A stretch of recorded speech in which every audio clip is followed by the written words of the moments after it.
Sudah pernah saya jelaskan. Rasulullah SAW adalah guru kita. Sepakati dulu poin ini. Tidak ada guru bagi umat Islam siapapun yang syahadat kecuali Nabi Muhammad SAW. Ini disepakati dulu. Semua dai dan ulama adalah pewaris beliau. Artinya harus mewariskan ilmu yang beliau ajarkan.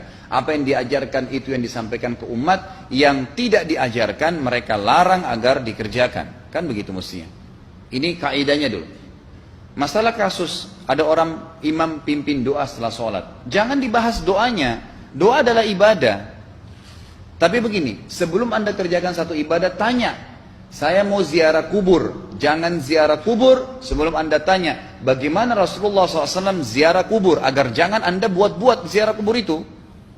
Adanya orang taruh kembang di kuburan, siram air, buat batu nisan, pasang lampu, baca zikir-zikir di sana. Karena dia mau ziarah kubur semaunya sendiri. Tidak bisa. Anda muslim, punya kiai, punya Rasulullah SAW, suri tauladan kita, uswatun hasanah. Tanya Rasulullah ziarah kubur bagaimana? Rasulullah SAW dalam hadis Bukhari menziarahi kubur Baqi. Datang, memberikan salam, mendoakan mereka, pulang. Nggak ada lagi yang lain. Nggak pernah Nabi SAW bawa kembang, siram kuburan karena sudah kering. Padahal Madinah panas 50 derajat, pecah-pecah tanahnya. Ada istilah di Indonesia kalau tanahnya pecah, kesian lagi diazab di bawah, kasih air, kasih kembang biar wangi, biar ditaruh kembang yang paling mahal. Kalau dia ahli maksiat tetap disiksa di bawah gitu kan. Jadi nggak bisa itu patokannya. Mau sholat, jangan pernah sholat dulu. Tanya Rasulullah sholat bagaimana, belajar 5 menit bisa. Oh rukunya begini, sujudnya begini, sama. Baru Allah terima. Tujuan Nabi SAW diutus untuk apa? Untuk dicontohi, diciplak hidupnya. Cara makannya, cara tidurnya, berpakaian, bahkan cara jalannya saja. Para sahabat contohnya, Nabi jalan begini. Bukankah ada hadis yang mengatakan sahabat berkata Rasulullah SAW kalau jalan seperti orang turun dari bukit. Mereka sampai membahasakan itu. Rasulullah pernah keluar kepada kami menyisir rambutnya dengan rapi ke arah sebelah kanan belakang. Ditunjukkan, gitu kan? Rasulullah SAW menyukai ini. Rasulullah SAW memakan dengan cara begini. Diajarkan kepada kita semua agar kita contohin. Yang jadi masalah bagi kita ini, kita selalu mau buat apa-apa yang tidak diperintahkan oleh Nabi SAW. Selalu alasannya baik. Sekarang kasus berdoa setelah sholat. Doa adalah ibadah, nggak ada masalah doa. Tapi kalau kita mau ikat antara sebuah ibadah dengan ibadah yang lain, tanya dulu, Rasulullah pernah ikat nggak? Pernah pertemukan nggak? Ziarah kubur dengan baca Quran. Ziarah kubur ibadah, baca Quran ibadah. Pernah nggak Nabi baca Quran di kuburan? Itu tanya. Nggak ada riwayat Nabi SAW pernah baca Al-Fatihah untuk orang mati atau baca di ayat Al-Quran. Datangkan dalilnya coba. Nggak ada satu hadis pun menjelaskan masalah itu. Lalu kenapa anda buat? Oh karena saya mau buat ibadah. Baik ibadah yang Nabi ajarin. Salam doain. Selesai. Jangan lebih daripada itu. Masa anda lebih pintar dari Nabi Muhammad SAW? Habis sholat, memang paket yang Nabi tawarkan, yang beliau selalu kerjakan adalah zikir. Setelah sholat, dengan zikir sholat yang sudah masyhur, istighfar, kemudian baca Allahumma antas salam, sampai membaca ayat kursi, al-ikhlas, al-falaq, an-nas, baca subhanallah, alhamdulillah, Allah akbar 33 kali, sampai terakhir baca, digenapkan la ilaha illallah wahdahu la syarika lah. Selesai itu semua hadis Nabi SAW menjelaskan setelah sholat, Rasulullah SAW langsung berdiri. Memang beliau tidak pernah berdoa habis sholat waktu itu. Memang begitu.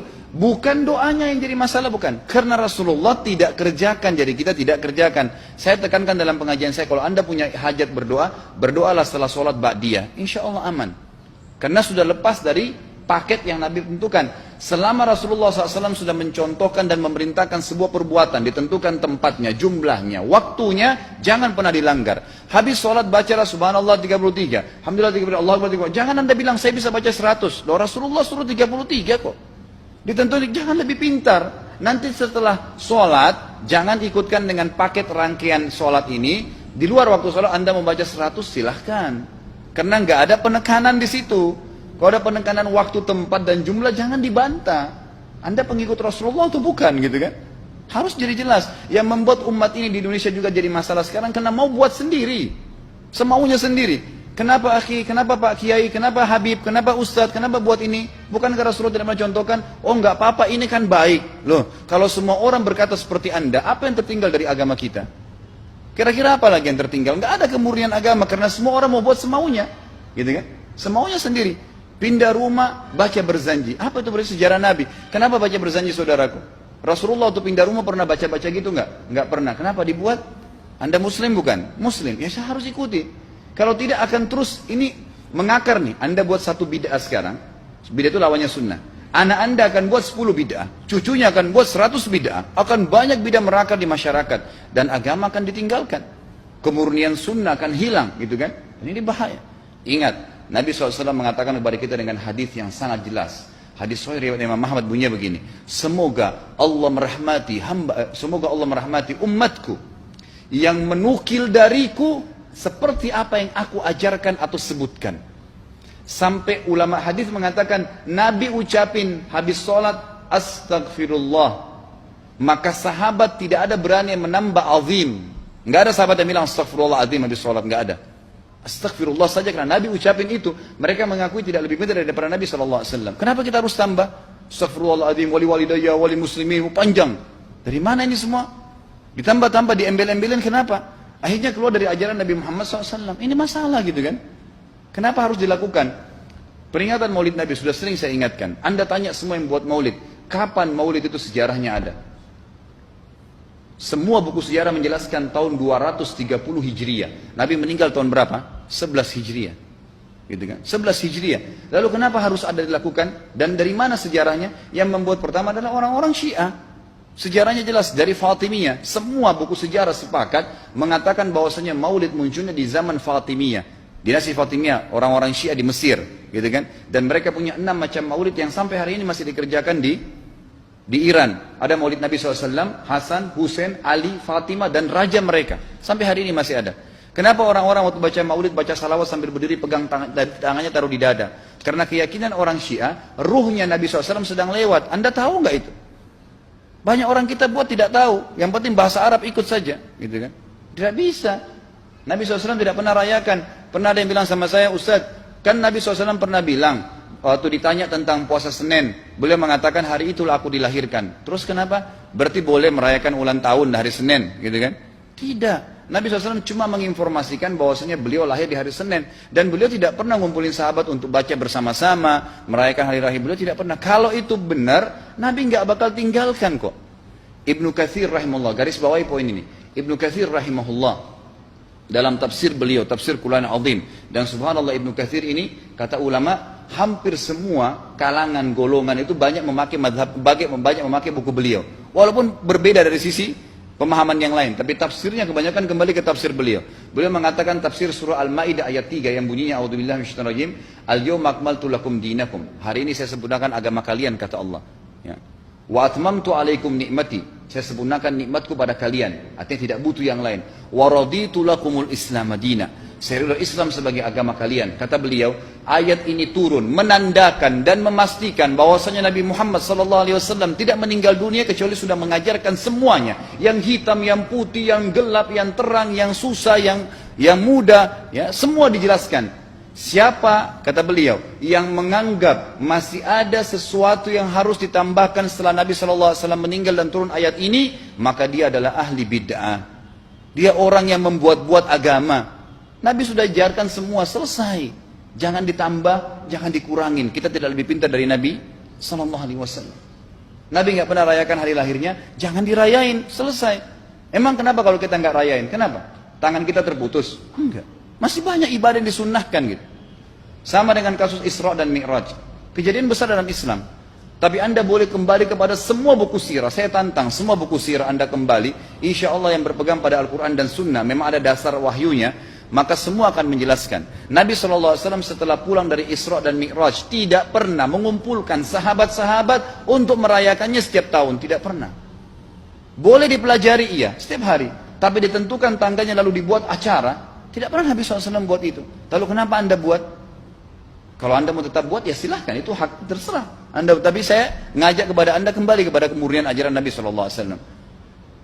Kita tidak akan pernah kembali. Kata Syekh Utsaimin rahimahullah, umat Islam ini akan kembali kepada kejayaan mereka kalau mereka betul-betul kembali kepada ajaran Rasul mereka Muhammad SAW. Murnikan ajaran Nabi yang jalankan seperti yang beliau ajarkan, selesai, akan aman.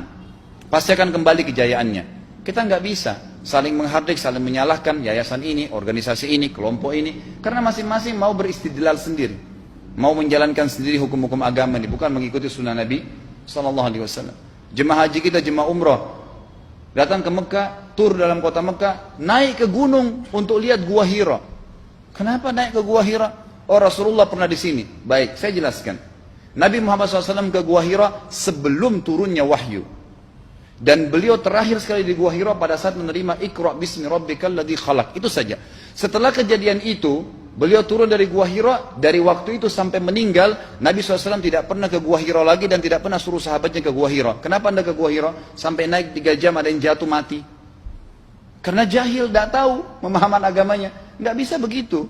Cukup dikenang iya. Kecuali Nabi SAW suruh, datangilah Gua Hira. Ya silahkan. Gitu kan? Kalau enggak, kan begitu. Masalah Isra Mi'raj, saudaraku, kejadian besar. Ambil ibrahnya, yang penting ilmunya. Oh, salat 5 waktu, kejadiannya pernah gini. Ada kebesaran Allah, ambil pelajarannya iya. Yang Nabi tidak contohin, maka jangan dikerjakan. Hanya itu saja. Zikir bersama, di sini ditanyakan juga zikir bersama. Nabi SAW disebutkan dalam hadis Bukhari, kalau berzikir habis sholat, beliau membaca zikir tertentu, sahabat baca zikir tertentu, sahabat baca zikir tertentu. Jadi Nabi SAW tidak pernah paksain. Enggak pernah Nabi misalnya baca ayat kursi, harus semua sahabatnya ikut ayat kursi, enggak. Nabi SAW baca ayat kursi, si fulan baca al-ikhlas, si fulan baca subhanallah, masing-masing. Dan ingat, Allah SWT mengatakan apa? Tentang masalah zikir dan doa ini. Ya. Dikatakan, ya, kita harus berdoa kepada Allah, ya, wadunal jahri minal qawli bil gudui wal asal, wala takum minal ghafilin. Berdoalah kalian, berzikirlah kalian dengan doa kalian, dunal jahr minal qaul, tidak dengan teriak-teriak. Allah berfirman dunal jahr, tidak teriak-teriak, ya. Dan janganlah kalian menjadi orang-orang yang lalai. Makanya pernah ada sahabat, waktu Nabi SAW berkata begini, dalam hadis Bukhari juga, waktu pulang dari salah satu perjalanan, kalau kalian sedang menukik, kuda unta lagi menukik, bertakbirlah, bilang Allahu Akbar. Kalau kalian sedang menuruni sebuah lembah, bertasbihlah, bilang subhanallah. Ada satu sahabat badui, orang dari padang pasir, semangat dia jalankan sunnah Nabi. Waktu kudanya lagi naik, Allahu Akbar, dengan suara keras dia teriak. Jalankan sunnah kan? Tapi teriak ya. Apa yang terjadi? Nabi SAW panggil, ditepuk pundaknya, Nabi mengatakan, pelankan suaramu. Zat yang sedang kau panggil tidak tuli. Allahu Akbar. Cukup. Ada apa? Kecuali di medan perang lain nakutin musuh. Gitu kan? Untuk apa takutin kuda sendiri? Nggak perlu, gitu kan? Jadi mengikuti sunnah Nabi dengan ilmu yang benar itu akan membawakan ketenangan hidup. Yang buat kacau kita ini jadi kacau karena mau membumbu-bumbui macam-macam ditambah-tambah.